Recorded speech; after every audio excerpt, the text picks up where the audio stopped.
After a tough outing for the Cavaliers last week against Illinois, Virginia football picked up a much-needed win over Old Dominion this weekend on a 26-yard Brennan Farrell field goal as time expired. The Cavalier defense set the tone early, coming up with a big stop on 4th and 2. The Cavalier offense took over where Xavier Brown ripped off a 38-yard run that ultimately set up a Mike Hollins 1-yard touchdown run, which you can see right here. The Hoos jumped out to an early 7-0 lead.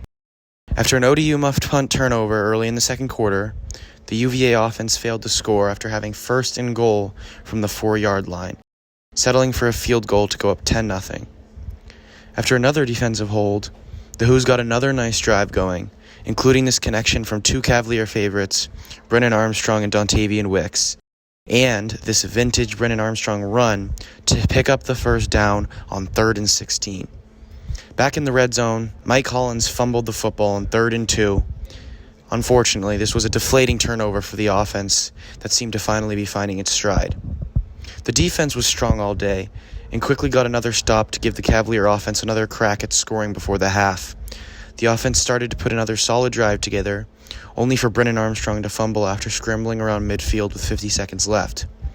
When you turn the ball over, it's bound to lead to points for the other team, and ODU finally capitalized on the Hoos' lack of ball control.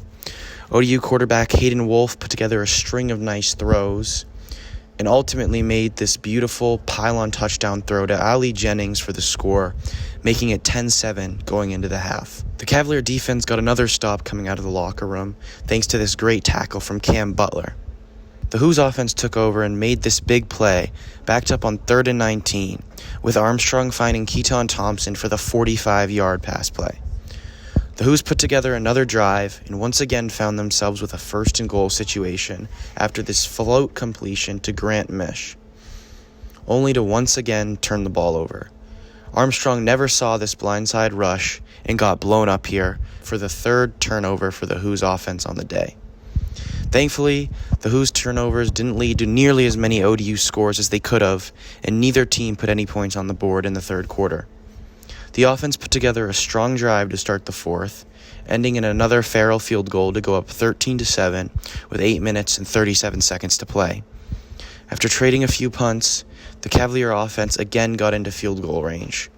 Unfortunately, Farrell missed right, leaving a window open for the Monarchs to grab a win from the Cavs in Scott Stadium. Hayden Wolf made some huge throws down the stretch for the ODU offense, as you can see here on 4th and 8 connecting with his tight end, and again on 1st and 10, throwing a dart to wide receiver Ali Jennings.